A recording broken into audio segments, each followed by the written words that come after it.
ফুপুর সংসারে আমি একটা অপ্রয়োজনীয় বস্তুর মতো। বিষয়টা স্বাভাবিক।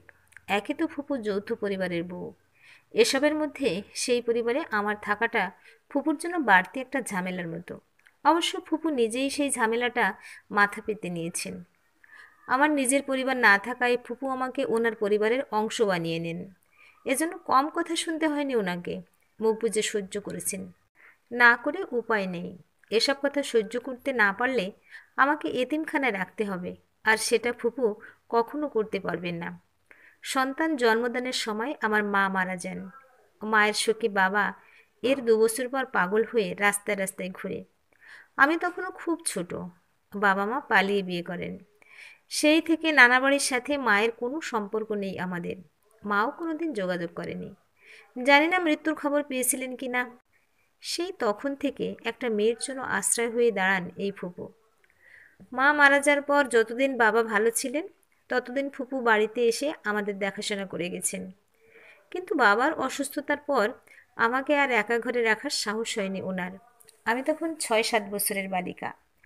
বাবার চিকিৎসা করানোর মতো অবস্থা ফুপুর ছিল না। তবুও একটা সরকারি মানসিক হাসপাতালে ভর্তি করিয়ে দেন। ফুপুর যৌথ পরিবারে পারিবারিক অবস্থা খুব একটা সচ্ছল না। ফুপা কম আয় করলেও বাকিদের আয়ে মোটামুটি চলে যেত ওনাদের। এরকম একটা পরিস্থিতিতে আমিও ওনাদের উপর বোঝার মতো। ফুপুর জায়েরাও আমাকে সেখানে সহজভাবে মেনে নেননি। এক কথায় সেখানে ফুপু ছাড়া ভাঙা কুলোর মতো অবস্থা আমার। তার উপর ফুপু আমাকে স্কুলে ভর্তি করিয়ে দেন ওনার ছেলেমেয়ের সাথে। সেটা নিয়ে নানা কথা ওঠে। খাওয়ানোর সামর্থ্যই নেই, সেখানে পড়াশোনা বিলাসিতা, এরকম কত কথা শুনতে হতো ফুপুকে।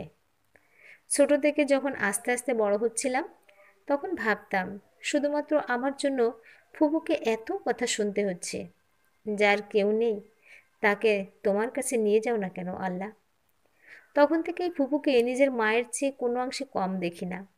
বাবাকেও দেখতে যেতাম। তবে ফুপু এমন হলেও ওনার ছেলেমেয়েরা কেন জানি আমাকে মেনে নিতে পারতো না, একমাত্র রূপা ছাড়া। রূপা আমার ছোট। সোনালি আপু স্কুল থেকে কিছু আনলে সেটা ওনার ভাই বোনদের নিয়ে ভাগাভাগি করে খেতেন। সেখানে আমার ভাগ হয়নি, তবে সেটা নিয়ে কখনো আফসোস হয় না আমার। এইটুকু আশ্রয়ই আমার জন্য অনেক। ওদের সব কাজ আমি করে দিতাম, সাথে রান্নাঘরের টুকটাক কাজ সহ। পড়াশোনা নিজে নিজেই করতাম। স্কুলে যতটুকু বুঝে আসতাম ততটুকু মাথায় রেখে বাকি পড়াটা শেষ করতাম। ফুপা যে আমার উপর খুব সন্তুষ্ট তাও না। উনি ফুপুকে খুব ভালোবাসেন। ফুপুর যে কোনো ন্যায়সঙ্গত কথার সহযোগিতা করেন। শুধু এইটুকু কারণে তিনি আমাকে কিছু বলতে পারেন না, তবে মাঝে মাঝে বলেন। নিজেরই 3-4টা মেয়ে, তার উপর অন্যের ফরজ কাজ নিজের কাঁধে পড়লে সেটা সামলাবো কি করে। ফুপু শুধু বলতেন, তোমাকে কিছু করতে হবে না, নিজের মেয়েদের ব্যবস্থা করে রাখো। এভাবে দিন চলতে লাগলো। ক্লাস 5-এ এসে যখন আমি বৃত্তি পাই সবাই অবাক হয়ে যায়। অথচ ঘরে আমার সাথে যারা পড়ে তারা টিচারের কাছে পড়েও তেমন ভালো রেজাল্ট করতে পারেনি, আর আমি একা পড়ে এত। সেদিন আমি আমার ফুপুর চোখে আমাকে নিয়ে গর্ব আর আনন্দের হাসির বদলে সুখের অশ্রু দেখেছি। এই প্রথম হয়তো ফুপুকে দেখে বুঝেছিলাম মায়েদের খুশি চোখের জলে প্রকাশ পায়। তিনি আমাকে এমনভাবে ডান হাত দিয়ে বুকে আগলে ধরেছিলেন যেন মনে মনে বলছিলেন আমি এই মেয়েটাকে আপন করে ভুল করিনি। এরপর থেকে দেখলাম ফুপা আমার প্রতি অনেকটা স্নেহসুলভ আচরণ করতে লাগলেন।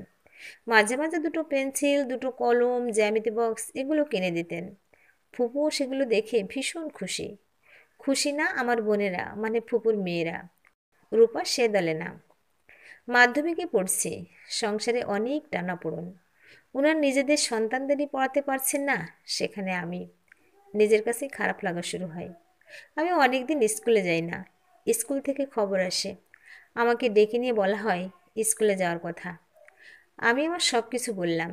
ওনারা বললেন আমার কোনো খরচ লাগবে না, আমি যে বৃত্তি পেয়েছি সেখান থেকে সব খরচ বহন করবে সরকার, ক্লাস 8 অবধি।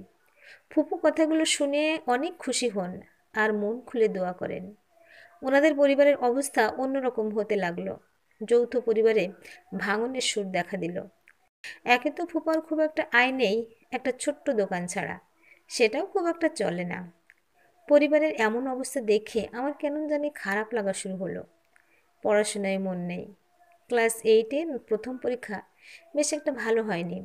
সেদিন ফুপুর সাথে তরকারি কাটছিলাম।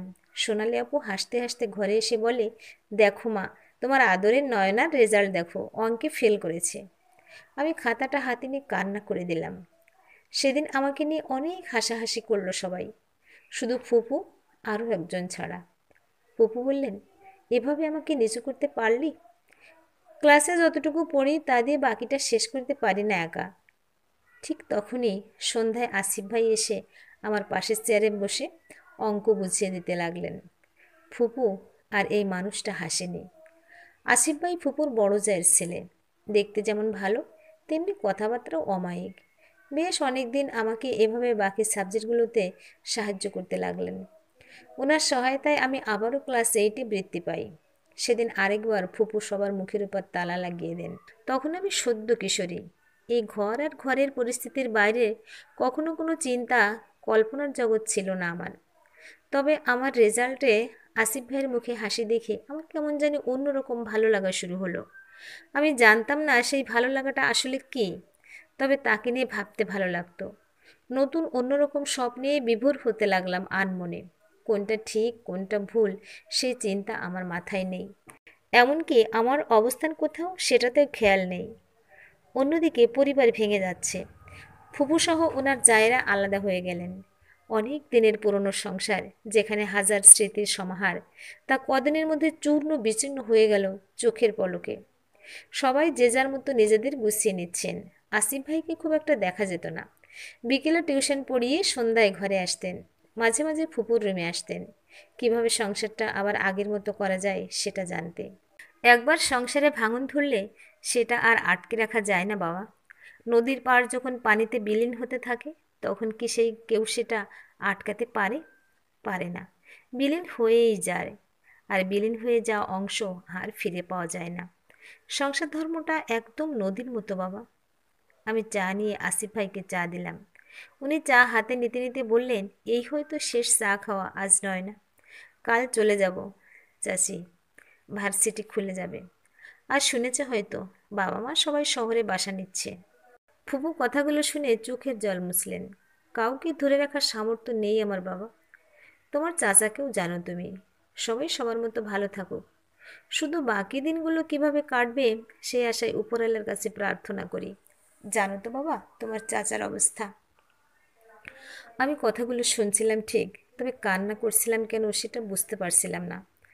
পরিবার আলাদা হয়ে যাচ্ছে, সবাই যার যার মতো সব গুছিয়ে নিচ্ছে, সেটা তো আমি জানি। কষ্টটা আমার অন্য জায়গায় হচ্ছিল। কীরকম একটা কষ্ট, ঠিক আসিফ ভাইকে নিয়ে যেমন একটা অন্যরকম ভালো লাগা ছিল, ঠিক সেটার বিপরীত এই কষ্টটা। একটা 15-16 বছরের মেয়ের কাছে এই বিচ্ছেদের কষ্টটা হয়তো নতুন ছিল। মনটা খুব ভার হয়ে আসছিল, যেন কেউ একজনকে আর দেখতে না পাওয়ার কষ্টটা আস্তে আস্তে আমার সর্বস্বকে ঘিরে ফেলছিল। রাতে ঘুম হয়নি। পরদিন সকালে ঠিক করলাম আসিফ ভাইকে বলে দেব যা হবার হোক। যে মেয়েটা কোনোদিন কারো কাছে কিছু চাওয়ার সাহস করেনি, এমনকি হাড়ি থেকে এক টুকরো মাছের আবদার করেনি, সে আজ একটা আস্ত মানুষকে চেয়ে বসবে। আমি অত শত ভাবতে পারছিলাম না। আরও 2-3 ঘন্টা পর আসিফ ভাই চলে যাবে, আর গ্রামে আসবে না। এটা ভাবতে আমার খুব কান্না পাচ্ছিল। এই বয়সে মেয়েদের নাকি একটু বেশি আবেগ থাকে। আমি অনেক লজ্জা আর সংকোচ নিয়ে আসিফ ভাইয়ের দরজায় এসে দাঁড়ালাম। তখন একবার মাথায় আসলো, এই মানুষটাকে চাওয়ার মতো আমার কি এমন সামর্থ্য আছে। তারপর ভাবলাম, একবার বলে দিই নিজের কথাগুলো, অন্তত বলে দিয়ে স্বাধীন হয়ে রই নিজের কাছে। বলতে না পারার এই যন্ত্রণা থাকবে না। আসিফ ভাই আমাকে দেখে ভেতরে ডাকলেন। অনেকগুলো নতুন খাতা কলম আর কিছু বই দিলেন, সামনের এসএসসি পরীক্ষায় কাজে আসবে বলে। আমি তখনও কাঁপতেছি। আমার মাথা নিচু রেখে জিজ্ঞেস করলেন, আজ কি হলো আবার? আমি মাথা নিচু রেখেই বললাম, অনেক কিছু হয়েছে। খাতা আর বইগুলো একপাশে রেখে বললাম, আসিফ ভাইয়া, আপনাকে আমার ভালো লাগে, অনেক ভালো লাগে। না, ঠিক সেটা না। আমি আবার চোখ বন্ধ করে বললাম, আমি আপনাকে ভালোবাসি। কথাটা বলার 2 সেকেন্ড পর আমার গালে খুব জোরে একটা চড় পড়ল। আমি ভাবতে পারছিলাম না আমার পছন্দের মানুষটার গায়ে হাত তুলতে পারে। আমি মাথা নিচু করে চোখের জল ফেলছিলাম, মুখ উপরে তোলার সাহস হচ্ছে না। দেখছিলাম আমার চোখের জল কিভাবে মাটি স্পর্শ করছে। তারপর কাঁপতে কাঁপতে চোখ তুলে চেয়ে দেখি চাচি দাঁড়িয়ে, মানে ফুপুর যা আসিফ ভাইয়ের মা। মূলত উনি আমাকে চড়টা মেরেছেন। আসিফ ভাই কিছুটা অবাক হয়ে দাঁড়িয়ে আছে। ঠিক এই মুহূর্তের ঘটনাটি কি ঘটে গেল সেটাই হয়তো ভাবছেন। একে তো আমি এসব বলেছি, পরপরই আবার চাচি সেসব পেছন থেকে শুনতে পেয়ে এরকমভাবে একটা ঘটনা ঘটে যাবে বুঝে উঠতে পারেনি কেউ। আবেগে যা বলার তা বলে দিয়েছি ঠিক, কিন্তু এই মুহূর্তে লজ্জায় আমার মাটি ভেদ করে লুকিয়ে থাকতে ইচ্ছে করছে। চাষি চরটা মেরে চুপ থাকেনি মোটেও। আসিফ ভাইকে পার মতো কি আছে আমার? না একটা ঘর পরিবার আছে নিজের, না আছে অতটা রূপ। রূপ বলতে আমি অতটা খারাপও নই, কিন্তু এই মুহূর্তে চাচির কাছে আমি একমাত্র কুৎসিত মেয়ে। তবে একটা সমস্যা আছে আমার। অবশ্য আমি সেটাকে সমস্যা মনে করি না। অন্যেরা বলে আমি খাটো, অনেকটা খাটো। আমার মা কিংবা বাবা কেউই খাটো না, কিন্তু আমি খাটো। যাই হোক, সেটা উপরওয়ালার দেওয়া, আমার তো এতে হাত নেই। আর খাটো না হয়ে লম্বা হলেই কি আসিফ ভাইকে পেতাম? না, পেতাম না মনে হয়। আমার সেই যোগ্যতা নেই। আমি সব শুনছিলাম, আবার মনে মনে অনুশোচনা হচ্ছিল। কেন বলতে গেলাম? যতটুকু পছন্দ করতো সবাই, সেটাও আজ নিজের ভুলে হারালাম হয়তো। আমি আর কিছু না বলে আসিফ ভাই রুম থেকে চলে আসলাম। আসার সময় পেছন ফিরে তাকানোরও সাহস হয়নি। দেখতে পারিনি আসিফ ভাই তাকিয়ে আছে কিনা আমার দিকে। শুধু ভাবছিলাম কোনোদিন এই মানুষটাকে দেখতে পারবো কিনা জানি না। আর সে আমাকে মনে রাখার মতো যে সম্ভাবনাটুকু ছিল, আজ সেটুকু হারালাম বোধহয়। ঘটনাটা ফুপুর কানে যেতে বেশি সময় লাগেনি। ফুপু আমাকে মারতে গিয়েও মারতে পারলেন না। মারার আগে হাত কেঁপে উঠল, চোখ দুটো লাল হয়ে দুফোঁটা জল গড়িয়ে পড়ল।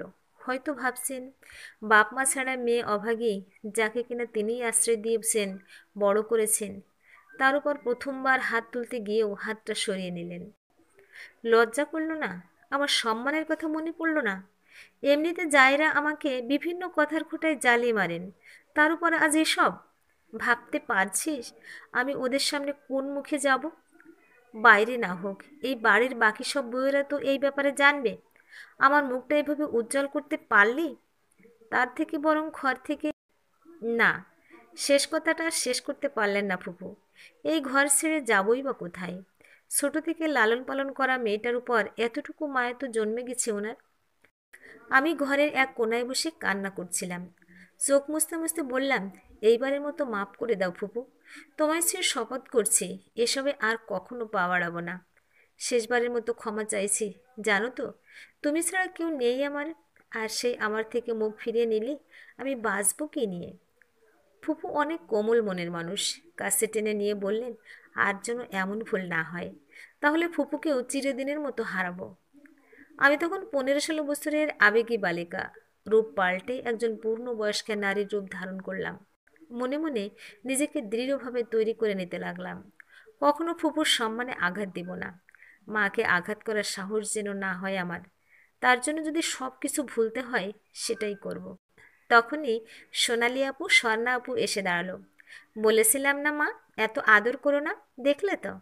এজন্যই আমার নয়নাকে পছন্দ না। স্বর্ণা আপু কিছু না বলে চুপ করে দাঁড়িয়ে আছে। যা হবার হয়ে গেছে, আর এমন ভুল হবে না ওর। যে যার কাজে যাও, পড়াশোনা থাকলে করো গিয়ে। এরপরে দুদিনের মধ্যেই আসিফ ভাইয়ের পরিবার চলে গেল। বাকিরা যে যার মতো দূরত্ব বাড়িয়ে দিল। তবে ফুফুর ঘরের সীমানা অতিক্রম করে বাইরে যাওয়ার সাহস হয়নি আমার। ঘর থেকে শুধু পুকুর ঘাট অবধি যেতাম, আবার সোজা মাথা নিচু করে ঘরে ঢুকতাম। এর মাঝে আসলো সোনালি আপুর বিয়ের প্রস্তাব। সব কিছু ভালোই।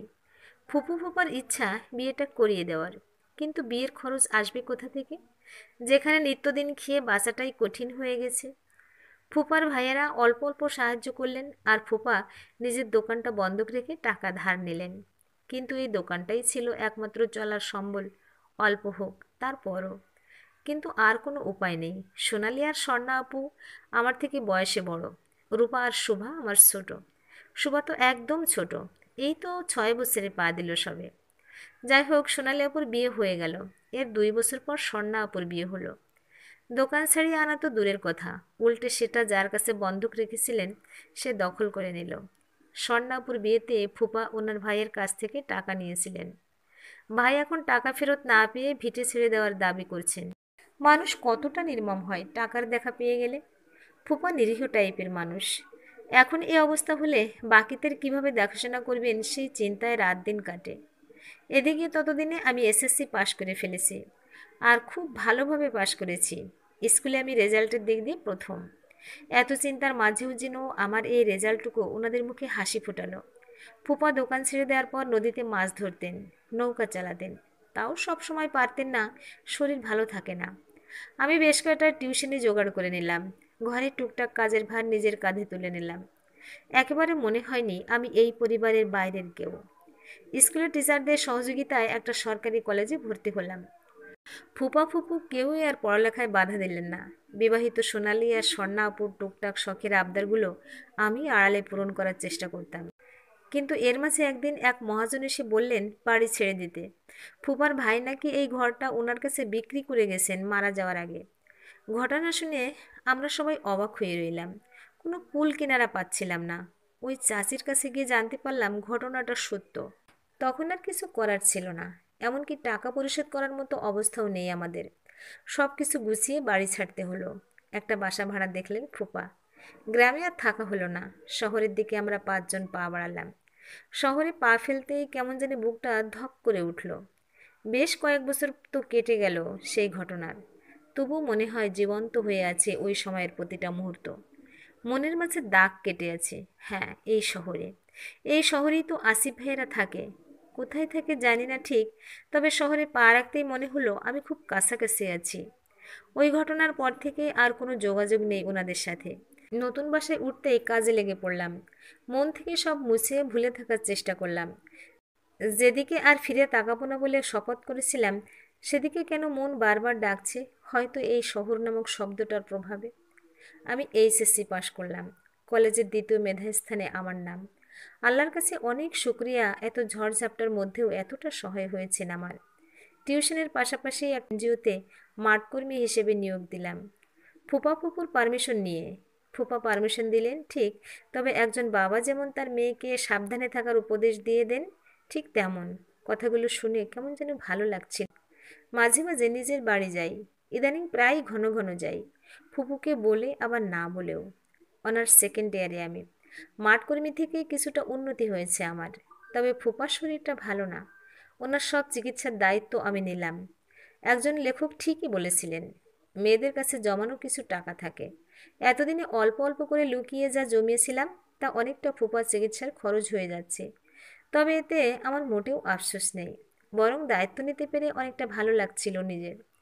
একদিন বাড়ির মালিক এসে বললেন ঘরটা বিক্রি করে দিবেন, আমরা যেন অন্য ঘর দেখি।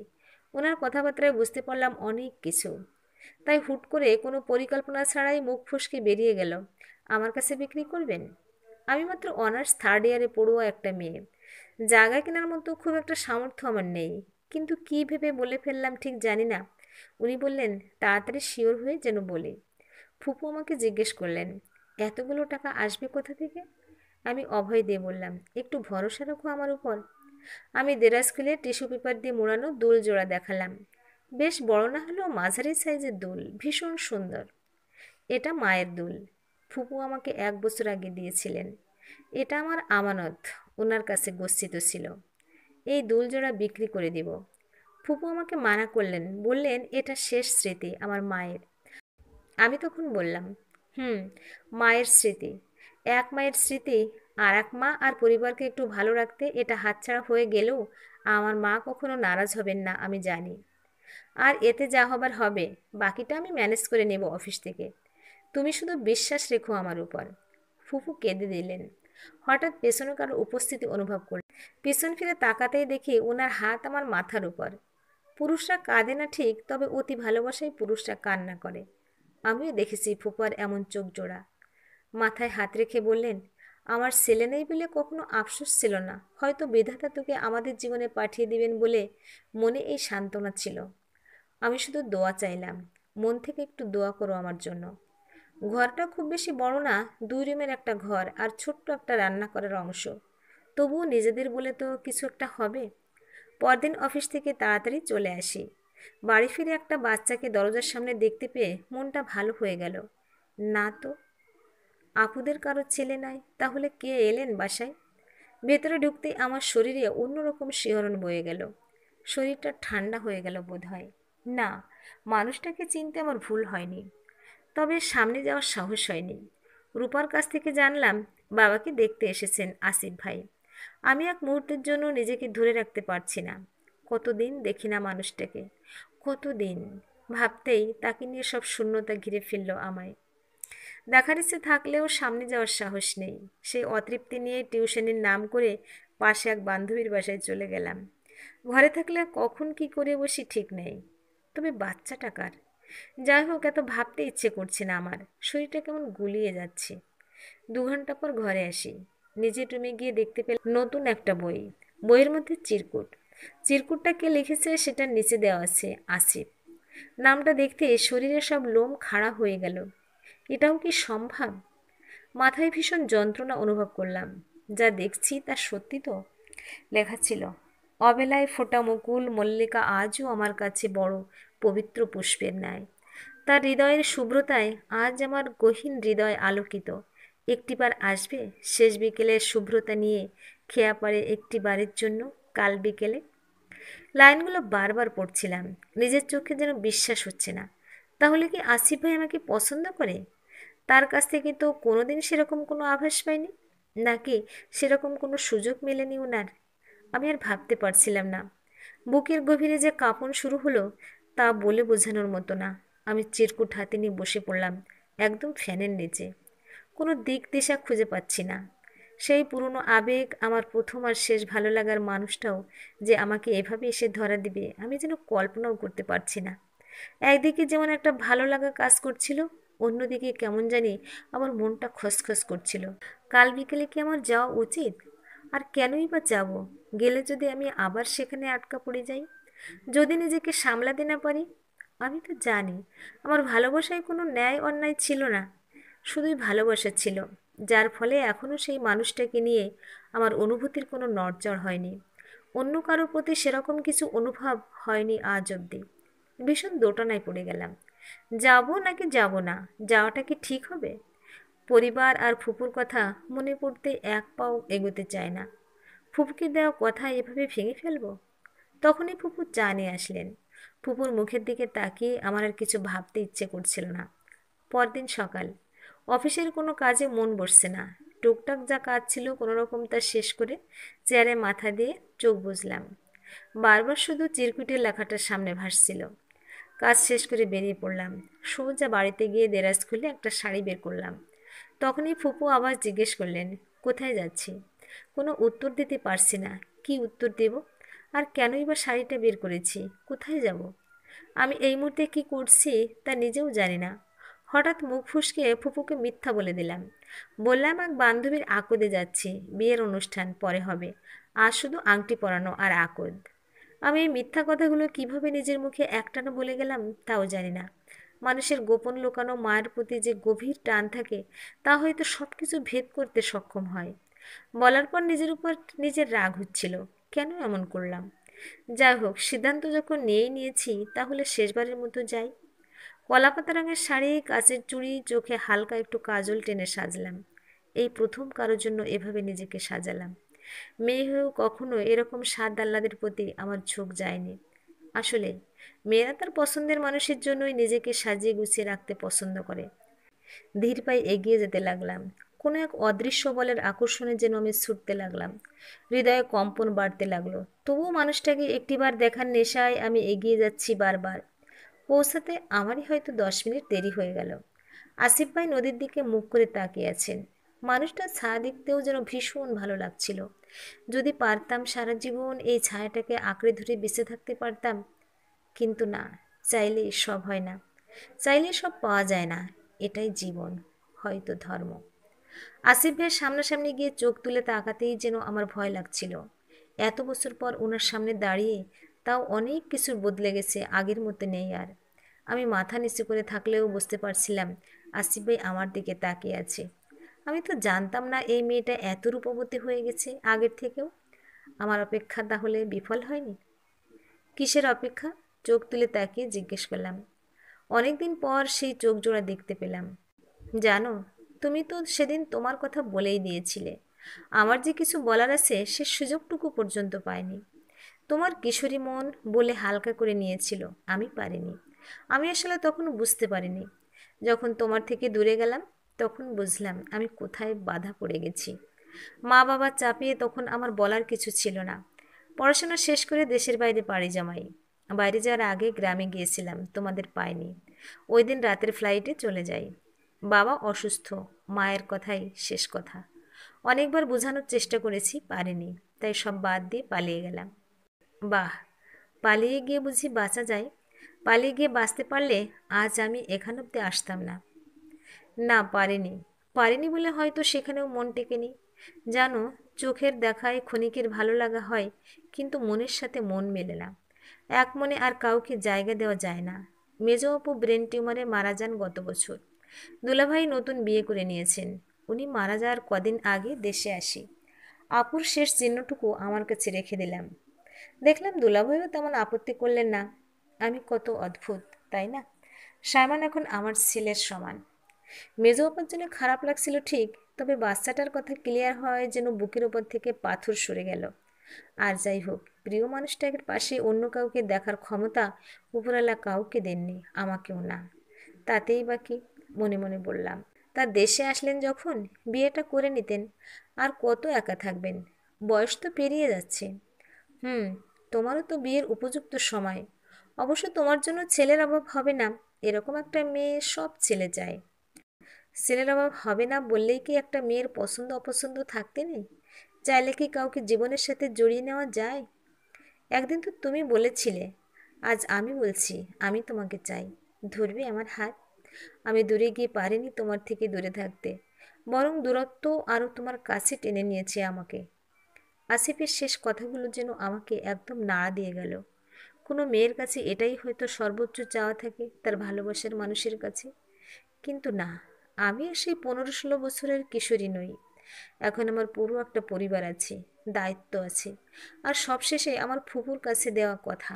আমি বললাম, জানেন, আগে বয়স কম ছিল, যখন যা কিছু মুখে আসতো বলে দিতাম। কি হবে না হবে ভাবতাম না। আসলে তখন ভাববার এত বয়সও ছিল না। কিন্তু এখন কোনো কিছু বা কাউকে নিয়ে ভাবতে হলেও এর আগে 10 বার ভাবি, এটা নিয়ে ভাবা উচিত নাকি অনুচিত। আমি নয়না মানুষটা ঠিক আগের মানুষটাই আছি, তবে পাল্টে গেছে ভেতর। আগে আমি পরগাছের মতো ছিলাম, এখন আমার একটা পরিবার আছে। শুধুমাত্র নিজের সুখের জন্য আপনার হাত ধরা আমার পক্ষে এই মুহূর্তে সম্ভব না। হ্যাঁ, ভালোবাসি আপনাকে, আজও বাসি সেই আগের মতোই।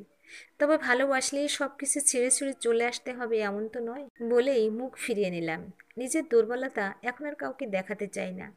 তখন খেয়াল করলাম এক দৃষ্টি নিয়ে তাকিয়ে আছেন, চোখগুলো অসম্ভব লাল হয়ে আছে। আমার কিচ্ছু করার নেই, বিশ্বাস করুন, কিচ্ছু করার নেই। আমি যাদেরকে আপন করে নিয়েছি তাদেরকে এভাবে ছেড়ে স্বার্থপর হতে পারি না। আমি মা বাবা কি জিনিস কখনো বুঝিনি, কিন্তু এখন বুঝি। ফুপু ফুপা আমার সেই মা বাবা, আমিও তাদের সন্তান সমতুল্য। ভালো থাকবেন, আসি। কথা শেষ করে চোখ মুছতে মুছতে সামনের দিকে পা বাড়ালাম। আমি জানি প্রিয়জনের দূরে চলে যাওয়াটা কত কষ্টের। ভেতরটা একদম ভেঙে টুকরো টুকরো হয়ে যায়। তবু আটকে রাখা কিংবা আগলে রাখা সম্ভব হয় না। শুধু প্রার্থনা করি ভালো থেকো, আর আমিও যেন সব সহ্য করার শক্তি পাই। বাড়িতে গিয়েই দেখি সোনালি আপু, স্বর্ণা আপু দুজনে এসেছেন। সোনালি আপু পায়েস বানিয়ে এনেছেন আমার জন্য, আলাদা করে বাটিতে রাখা। মনে পড়ল সেদিনের কথা, যখন ওনাদের খাবারে আমার ভাগ ছিল না। আর আজ সবার আগে উনি আমার ভাগটাই তুলে রেখেছেন। এর থেকে বড় পাওয়া আর কি হতে পারে? আগে আপন করে না নিলেও এখন তো আপন। আজ আমার সব আছে, বাবা আছে, মা আছে, বোনরা আছে। ওনারা আজ ওনাদের বাবার বাড়িতে বেড়াতে এসেছেন। হ্যাঁ, এখন থেকে এটাই ওনাদের বাবার বাড়ি। আমিও চাই এমন হোক। সোনালি আপু হঠাৎ হাত ধরে কেঁদে ফেললেন।